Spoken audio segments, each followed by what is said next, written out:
Hello गाईस, तर कसे आहात तुम्ही? आपलं स्वागत आहे टीचर्स ब्रोमध्ये. आज मी तुम्हाला पत्रलेखन शिकवणार आहोत. आपण एक व्हिडिओ टाकला याच्या अगोदर ज्याच्यात मी तुम्हाला औपचारिक आणि अनौपचारिक पत्राचं बेसिक शिकवलं आहे. तर आज आपण फटाफट एक क्वेश्चन करू. ज्यात बघा एक क्वेश्चन दिला आहे. बघा, तुम्हाला एक्झाममध्ये असे काही जाहिरात येऊ शकते. हे एक जाहिरात आहे जे निसर्ग ट्रस्टनी काढलेली आहे. त्याच्यावर तुम्हाला एक औपचारिक पत्र लिहायचं आहे. त्या वृक्षांची मागणी करताना बघा, झाडे जगवा आहे त्यांची एक काय म्हणतात त्याला जाहिरात आहे. त्याच्यावर आपल्याला रोप मागणीसाठी एक मागणीच पत्र लिहायचं आहे. तर हे सर्वात पहिले होऊन जाईल मागणी पत्र. वर लिहितो थोडा, मागणी पत्र. ठीक आहे. तर हे काय औपचारिक पत्र आहे. औपचारिक.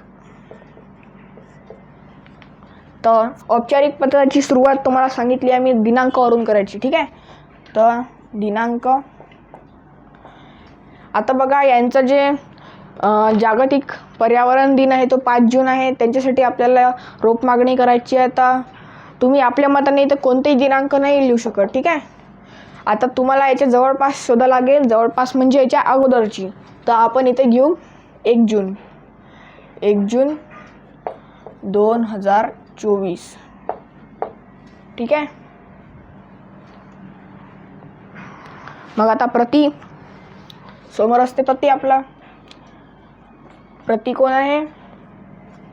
माननीय संचालकला लिहावं लागेल आपल्याला. तिच्या माननीय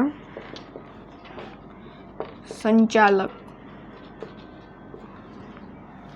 कुठले आहे ते? निसर्ग ट्रस्टचे. निसर्ग ट्रस्ट. निसर्ग ट्रस्ट कुठे आहे? इथे पत्ता आहे तुम्हाला दिला, महात्मा गांधी मार्ग. महात्मा गांधी मार्ग,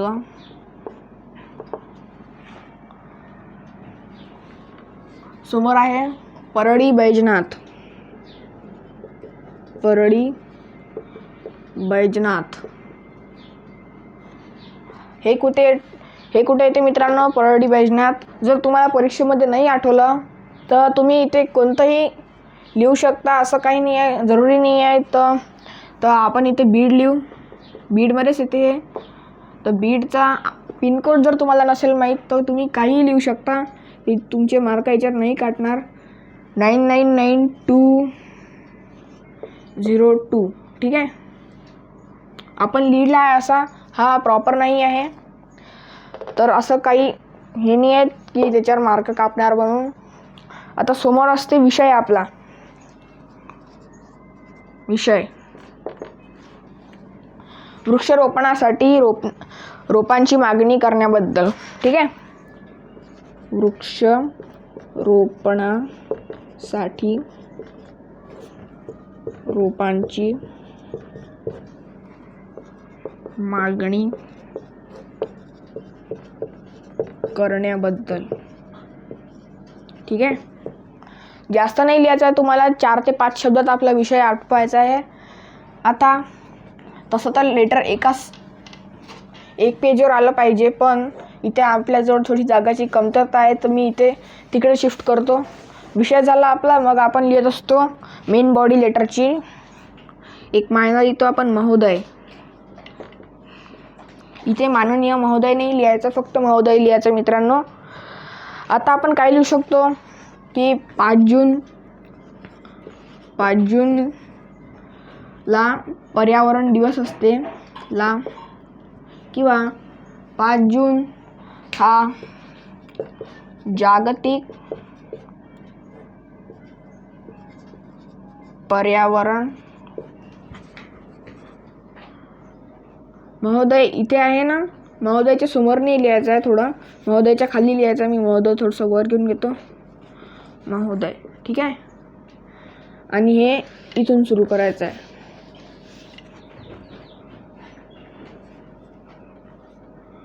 5 जून हे जागतिक पर्यावरण दिवस आहे. ठीक आहे. या निमित्ताने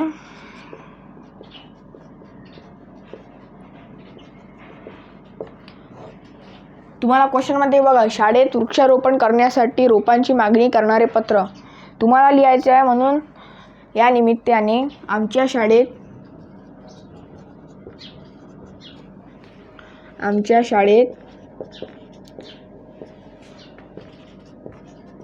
वृक्षारोपण होणार आहे. समोर आपण लिहू शकतो, आपल्या जाहिरात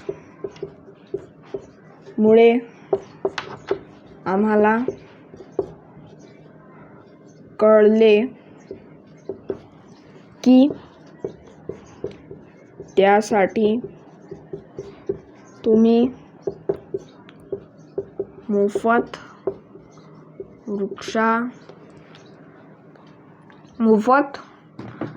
वृक्ष वाटप करत आहे किंवा मोफत रोप वाटप करत आहे. ठीक आहे.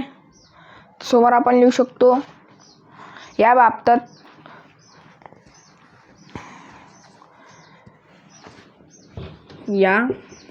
बाबतीत आम्हाला थोडा विस्तार सांगा. समोर आहे, आपण लिहू शकतो, आमची मागणी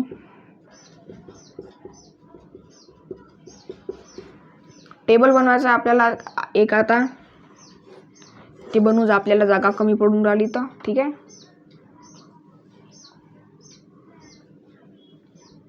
बघा, जागा कमी पडत आहे मित्रांनो, तर इथे टेबल जो आहे तो मी इथे काढत आहे. ठीक आहे. थोडा ॲडजस्ट करा.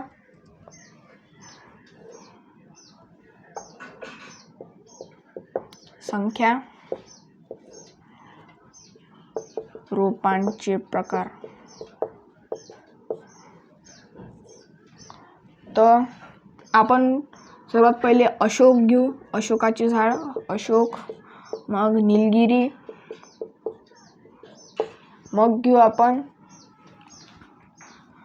गुलाब किंवा वड. आता संख्या लिहायची आपल्याला. एका वर्गात जास्तीत जास्त 50 ते 55 विद्यार्थी असतात, तर आपण त्यानुसार संख्या लिहत जाऊ. इथे 45 लिहू, इथे 60 लिहू, इथे 55 लिहू. ठीक आहे, तुमच्या गरजेनुसार. तर टेबल आहे. पत्र संपलं आपला. मग आपण पत्राचा शेवट करायचा आहे कशाने? आपला कृपाभिलाषी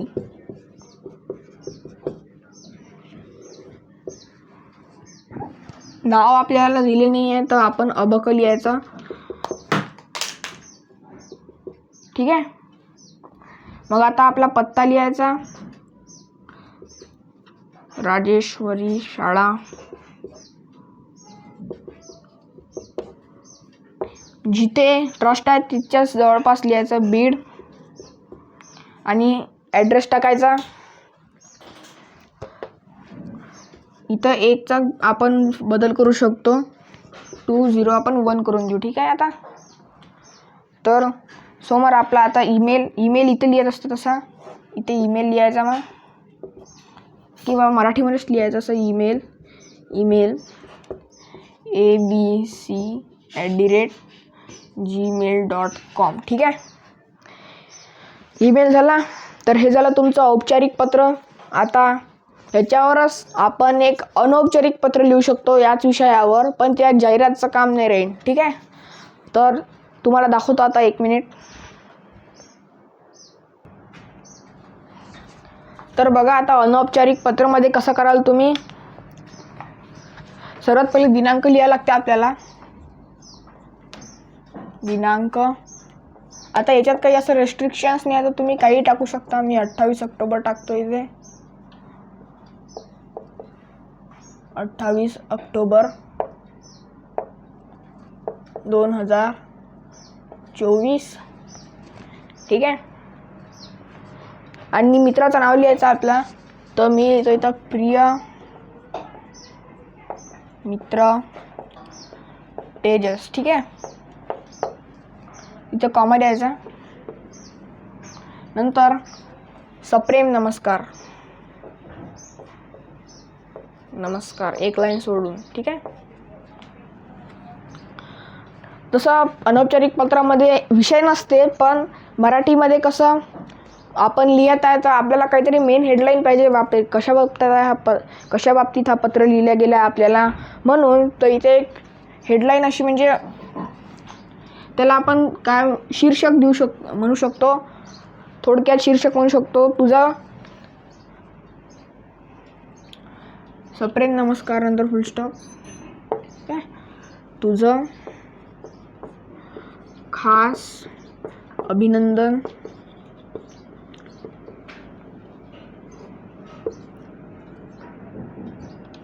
करण्यासाठी हे पत्र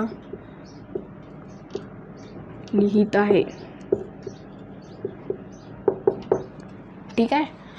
नंतर आपली मेन बॉडी चालायची आपली. आणि आपल्या शब्दात लिहायची. जसं की तुझ्या घरासमोर म्हणजे आता तुझ्या वडिलांनी मला फोटो पाठवले, खूप सुंदर होते. एक बॅग दिसली मला, मी त्यांना विचारले कोणी केली, तर त्यांनी तुझं नाव सांगितलं. असं म्हणजे आपली फ्रेंडली भाषा वापरायची याच्यात. असं काही औपचारिक किंवा एकदम ऑफिशियल लँग्वेजेस नाही, याच्यात आपली घरची लँग्वेज वापरायची. त्याने काय होते एक्झामिनरवरती इम्प्रेशन पडते आणि तो मार्क्स जास्त देऊन देते. ठीक आहे. जास्त म्हणजे जेवढे भेटायचे तेवढे देते. तर समोर आपली बॉडी झाली. शेवटी मग लिहायचं तुझ्या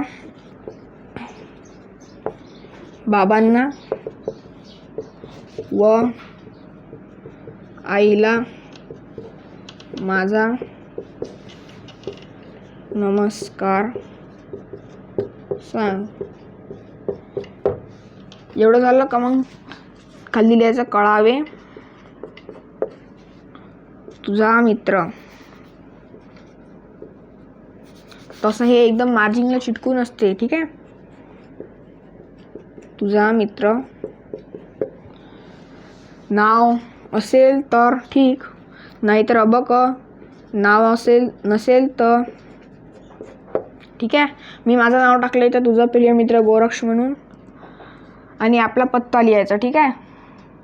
आता काही लिहू शकतो इथं आपण. मोहन कॉलनी मुंबई. ठीक आहे. असं काही पाबंदी नाही याच्यावर. पिनकोड टाकू शकतो 556001. ठीक आहे. आणि शेवटी आपला ईमेल लिहून टाकायचा abc@gmail.com.